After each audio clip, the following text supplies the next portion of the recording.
늦게 캤어도 그 냉이 안 들어간다 이 말이에요. 이걸로 한번 덮은 거야. 그래서 이 생강이 저장이 잘 돼가지고 지금 그대로 나오잖아요, 이렇게. 네? 지금 이들은 그대로 나온다고 이렇게 생강이.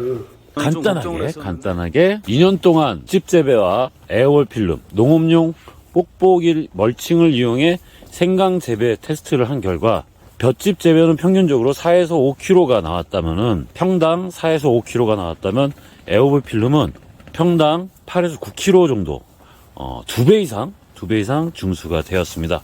그래서 생강 다수확하는 방법, 에어볼 필름을 이용해서 생강 다수확하는 방법에 대해서 설명드리려고 합니다. 우선 첫 번째는 두둑 만들기입니다. 두둑을 만들 때는 두둑을 모두 다 형성을 하고 비를 꼭 맞추셔야 됩니다. 비를 맞춰서 수분기가 있을 때 사람이 걸어다길만 하면은 바로 뽁뽁이, 농업용 에어볼 필름 멀칭을 바로 씌워주셔야 됩니다. 수분 유지를 해줘서 생강을 정식을 하면은 그 속에서 지온 유지가 되면서 생강이 잘 발화가 될 수 있습니다. 그리고 두 번째, 심는 시기입니다.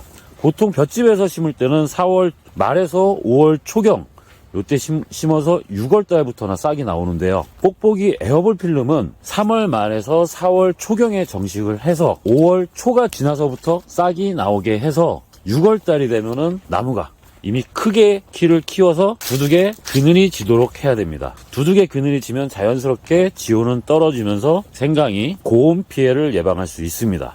세 번째는 수확 시기입니다. 보통 볏짚 재배에서는 10월 중순 서리가 내리기 시작하면은 바로 수확을 시작을 해야 됩니다. 왜냐하면 너무 냉을 먹었을 때는 생강이 보관이 안 되기 때문이죠. 하지만 에어볼 필름은 11월 중순부터 수확을 해도 됩니다. 왜냐하면은 이 생강 키 자체가 많이 컸고 지온을 에어볼 필름이 유지를 해주고 있기 때문에 냉의 피해를 입질 않습니다. 11월 중순부터 수확을 해서 보관을 하셔도 생강이 단단하게 커 있기 때문에 보관도 훨씬 더 잘 됩니다. 그러면 그 다음 해에 보관이 잘 된 생강은 종자로도 판매를 할 수가 있죠.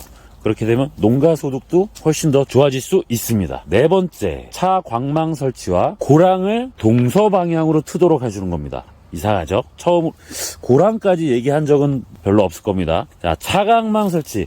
고온기 30도, 낮 기온이 30도가 넘어가기 시작하면은 꼭 30% 정도의 차광망 설치를 해 주어서 생강이 열을 받지 않도록 해줘야 돼요. 그리고 고랑이 동서 방향으로 터져 있으면은 그 뒤에 쪽 거는 남쪽 해를 보지 않고 그늘이 질 수 있겠죠. 하지만 남북 방향으로 고랑이 트여 있으면요, 한낮에 고랑으로 뜨거운 햇볕이 비춰지면서 지온이 올라갈 수 있습니다. 그래서 생강 같은 경우는 동서 방향으로 생강을 정식을 하시면은 훨씬 더 많은 수확량을 얻을 수 있을 겁니다. 볏짚이나 왕겨, 뽁뽁이, 필름 왜 이렇게 차이가 많이 날까요?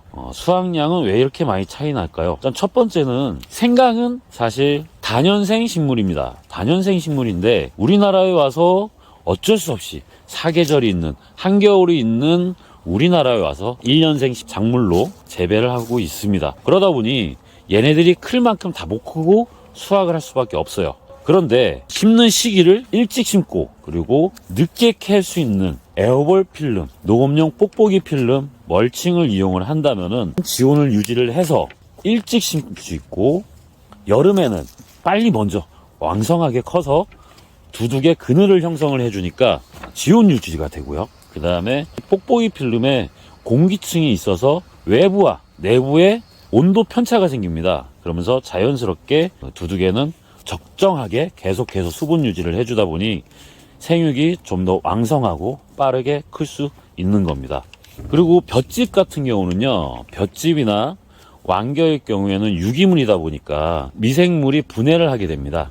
근데 분해를 할 때는 미생물들의 질소를 먹게 됩니다. 자, 그렇게 미생물이 질소를 먹다 보면요, 실질적으로 생강은 질소기화 현상이 생겨서 이파리가 누래집니다. 자, 그렇게 누렇게 된 생강을 요소 비료 시비가 많아지게 되면요, 반대로 요소를 많이 흡수를 해서 또 병어층에 약해지는 악순환이 시작이 되죠. 그래서 사진에서 보듯이 볏짚 재배한 것과 에어볼 필름에서 재배하고 있는 거는 이파리의 색이 분명하게 차이가 나게 됩니다. 그리고 하나 더 중요한 거, 볏짚 같은 경우는 간격을 30에 20 정도 정식을 하게 됩니다. 그리고 에어볼 필름은 40에 40을 심게 되고요. 그렇게 되면 실제로 폭 1.2에 길이 100m에 생강을 정식을 했을 경우에요. 에어볼 필름은 40에 40 간격으로 두 줄을 심었을 때 약 30kg의 종자가 소모가 되고요.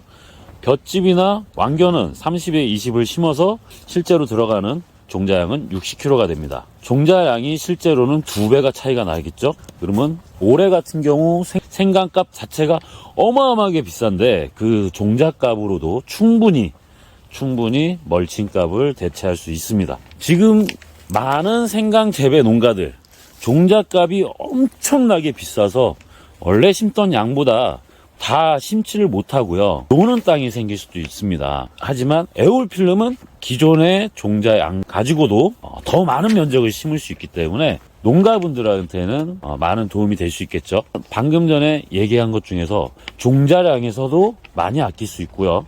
수확량은 2배까지 나옵니다. 실제로 뭐 한 30%만 더 나온다고 해도 10kg에서 13kg만 나와도 사실은 대단한 겁니다. 저는 그렇게 농가가 돈을 아끼고 수확량을 많이 늘려서 많은 돈을 벌어야 될 거라고 생각합니다. 지금까지 에어볼 필름에 대해 설명을 드렸고요. 지금 많은 생강 농가분들이 힘듭니다. 종잣값도 비싸고 날씨는 윤달이 껴서 많이 추워지고 빨리 심어야 되는데 걱정스러운 시기에 제가 간단하게 이렇게 팁을 드렸고요. 이 정보를 가지고 잘 활용하시는 분들이 올해 농사가 잘 돼서 많은 돈을 벌었으면 좋겠어요. 다음에 또 더 좋은 정보로 영상 준비할 테니까 좋아요, 구독, 알람 설정 해주시고요. 모두들 건강하고 행복하시길 바랍니다. 감사합니다.